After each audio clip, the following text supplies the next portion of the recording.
Shooting guards. Let's go. Let's go. Number 5. Who you got? It's my favorite pick out of all of them. It's my favorite pick out of all of them. Could be argued it's an emotional pick because he's one of my favorite players all time. Big Manu Ginobili from Argentina. Now let me spit you some knowledge about Manu Ginobili, probably the most not overrated, underrated player of all time. And I'm gonna tell you why. Uh-huh. You talk about lowering your role in the team, knowing your role, doing it to your best. You look at Ginobili. He go on the bench when he needs to. He'll start when he needs to. And I'll tell you, if he was having 30 minutes, 35 minutes a game, he'd be considered one of the greats by everyone. He'd be on the same level as, not the same level, but, up there with the Bryants and the Wades. So just his whole game, terrific IQ, one of the pioneers of the Euro step, all of these moves. I mean, I'm gonna give you a stat right here. He is 4th all time in plus minus, all time. That's better than people like Shaq, Kobe, all these greats. Like, I mean, this is obviously starting in '97 when plus minus was brought in. That sort of shows when he's on the court, the team plays better. I mean, look, he's 12th all time in net rating, was basically how many buckets a team scores when he's on the pitch court per 100 possessions, 6 in offensive rating, higher than so many greats, even higher than Tim Duncan. So it kind of shows when he's on the court, he actually has more impact than Tim Duncan does, which must seem ridiculous to a lot of people. But for me, it's just so underrated because, I mean, it's like a Draymond Green, really. You can't just look at stats to critique his game because they're great defenders, great IQ, and their value to the team is a lot more than people think just because they just look at the box scores and all this stuff. When in retrospect, he was in that big three for a reason, and Pop trusted him, and he was one of our vital pieces, hitting some great shots. One of the most famous all time, and the playoffs, like just so many. Like I said, I don't want to say that bias came in on it, but I think the reason I'm a Spurs fan, I've The bias realized. came in. The bias came in. Right. The No. bias. The bias.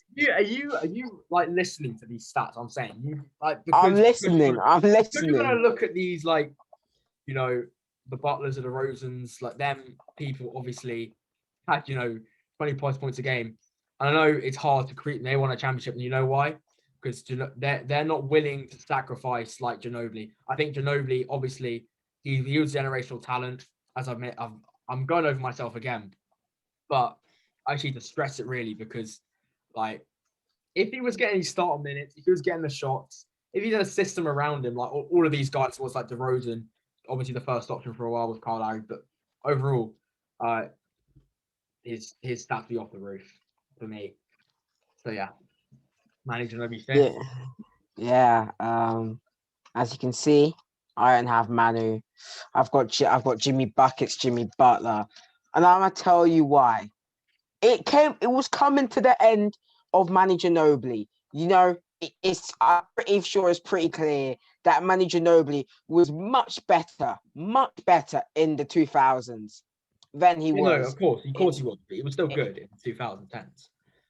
But this decade, Jimmy Butler has pretty much played the whole time in. Right, he came in 2011 and he was with the Chicago Bulls. When you're behind Derrick Rose, Joakim Noah, Taj Gibson, all those other players on that Chicago Bulls team, you're not going to get the impact. So he didn't have a great rookie season. He was not this highly prospected player, but he worked hard. And what comes to work hard? Look what comes out. He has 5-time All-Star. He even carried the Minnesota Timberwolves. I think that deserves a ring in the first place. The Minnesota Timberwolves to the playoffs. That young Minnesota team with him, Wiggins. No, I'll call him his normal name, Andrew Wiggins. Yeah, Towns. All of those players. He carried them straight away to the playoffs. That one season with them. I think that says it all. Jimmy Butler used to get hate, and I just don't feel like people understand him. All-time, all-defensive player, most improved in 2014-15, 3-time All-NBA, 5-time All-Star, I don't feel like this is really debatable. Jimmy Butler should be number 5. He carried the Heat last season to the NBA Finals when no one really thought they were even getting past probably the first or second round. So I just believe that Jimmy Butler really should be your number 5. But I hear you. You're gonna stay loyal to the San Antonio Spurs, and you're gonna put Ginobili in. So it's fine. Okay. It's Can I fine. just respond to that? So you've mentioned the reasons why I was going to put Jimmy Butler 5th overall, but all I'm going to say is, so first of all, he didn't become good until 2015. I mean, I'm not going to say he didn't become good before. He was okay, but he got most improved player in 2015 and kind of made that breakout. So overall, he didn't have a big impact on the decade and up until midway through. That's one thing I'd say.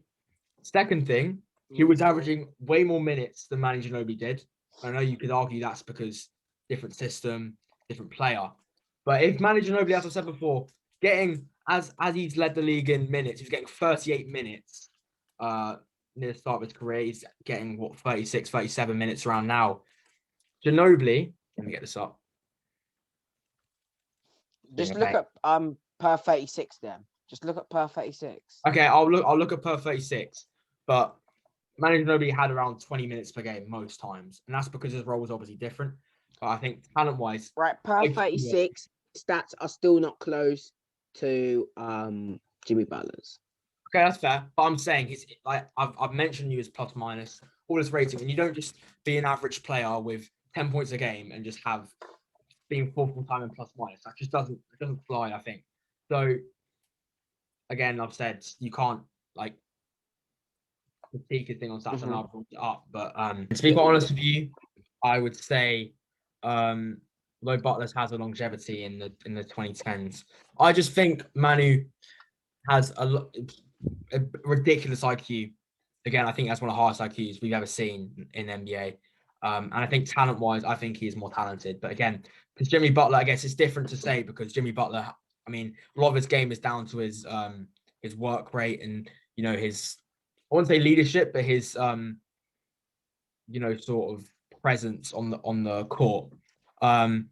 But yeah, and like I said, it's debatable. But again, it just depends what you value more. You value being a Spurs fan and just smart players that don't always get shown by stats to do prefer the longevity.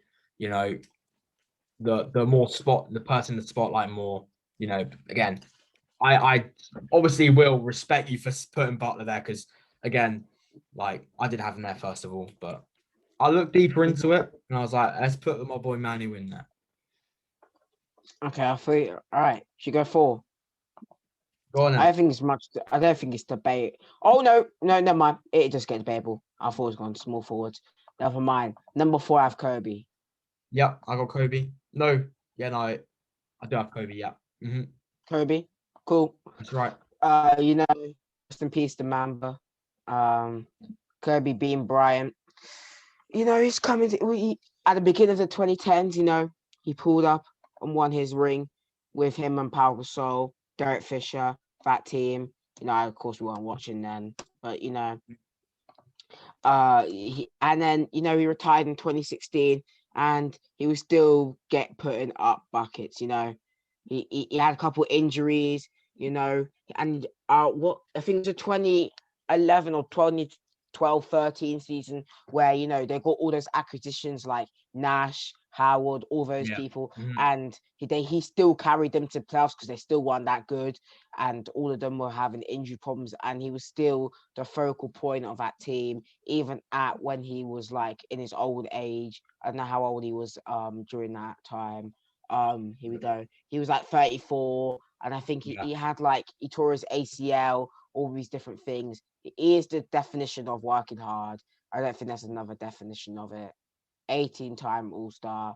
I mean, 6-time All-Star for the decade. But that the last little one in 2014, this one here is just because it's Kobe Bryant. But sometimes you can't really count All-Stars because averaging 30 points usually doesn't put you to the All-Star game, but it's Kobe Bryant, so Yeah, sorry, I apologize. I did have Kobe 3rd, Clay 4th. Reason I have what? Yeah.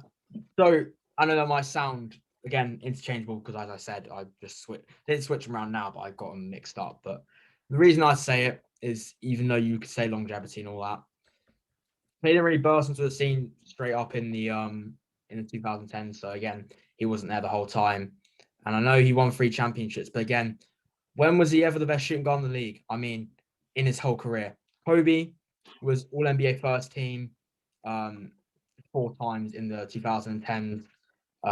So that kind of shows that he was still playing very well.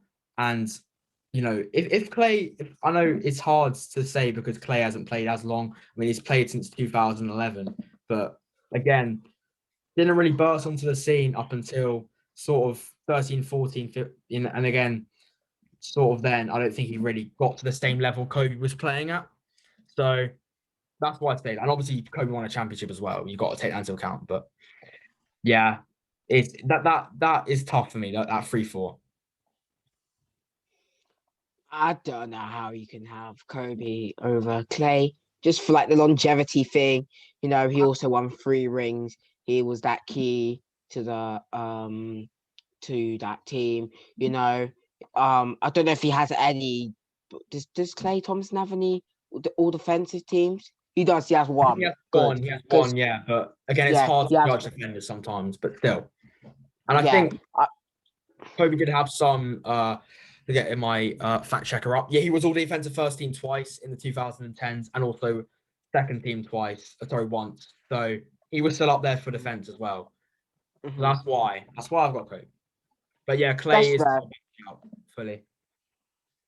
I mean, we've covered 3 and 4, and I feel like this one is where it gets a bit more debatable. Which one you have 1 and which one you have 2 here? It's between Dwayne, Tyrone Wade Jr. and James Fear the Beard Harden. Who have you got 1 and 2? So yeah, like I said before, it's extremely hard. But I have Harden 1, Dwayne Wade 2. Now, the main reason is I think the MVP talks, and I think he's been robbed of many other MVPs just because his numbers are they're video game numbers. They are ridiculous. And I know, as I said before, Dwayne Wade did sort of sacrifice his role a little bit in the 2010s when LeBron came. And again, sort of did drop off a little bit down the end of the road. But overall, I mean, let me get James Harden accolades up. I need to find it first. Apologies for the stoppage. So obviously MVP, basically an all-star in the 2010s from 2013 to 2020. 6-time all defensive, all NBA first team. So not defensive, what am I saying? Obviously won a 6th year, 3-time scoring champion, assist leader. Like that itself, I mean, as you could see, you could argue his play style isn't as effective in the playoffs, and he has been lacking some performances sometimes. But again, you've got to look at how amazing he is in the regular season, which is a big smart sample size, and you got to say Harden just edges it. But again, there's debate for both. So I'm looking forward to see what you say. So my number 2 is Dwayne Wade, and I do have James Harden 1. Okay. And I've not changed anything. It was always that before we came into the thing. I actually changed it when looking at it because I was looking Dwayne Wade. At the very beginning of the 2010s was averaging 25, 26, 22 when LeBron came in and stuff. And it's Dwayne Wade, Flash. They call him 13-time All-Star. He has everything. He was the 2000. You want to call this? This is in 2010. So that's a little stat for you guys. The 2010 All-Star MVP. Yeah, that's a fact check you on that one. But yeah, it's James Harden, as you said, it's video game numbers. At this point, when people say James Harden doesn't pass the ball, in the 2016-17 season, with Dwight Howard and stuff, he literally averaged the most assists in the league. And he's, we're not counting this year, but he's literally doing it again this year. Putting up some numbers, but we're not really counting these years. He led the league in scoring 3 times at this period. You know, took him a time again, as you always like to say, took him time to blossom onto the scene. You know, because he spent his first 3 seasons with OKC, and you know he was behind KD and Russ and all those other talents. Back, KD, Russ, back. He's like the fourth option coming off the bench. But what's another fact check for some of you might not know? He actually won 6 Man of the Year also. Yeah. Well, his time in OKC. So yeah, along with his right. MVP. And you know, as I said, he's been robbed off a lot of MVPs, you could say. You know, he's always up there. The one with Giannis, people say he could have won it. The one with Russell Westbrook, some people said he could have won it. You know, I don't know. He could have had a couple more to go on his accolades, but he's what a player. Any more? Yeah, that's about it really. And I mean, the only thing I add to it is he's since 2013 he's been in a All NBA team, most of them being first team, apart from 2016, which was an either, I believe. You know, just I'm not sure why he didn't really get in it, but yeah, just terrific player. Uh-huh. Well, I mean, people hate on him for the way he plays. You know, you could argue he kind of exploits the whole foul thing, and he dribbles a lot, wastes the ball. But for me, he's one of my favorite players to watch, just because he's just so good. Like, no way to put it, really. Yeah. All right. Cool. Yeah. I think that's been it. And yeah, like, subscribe. That's been the 50/40/90 show. And goodbye. Peace out.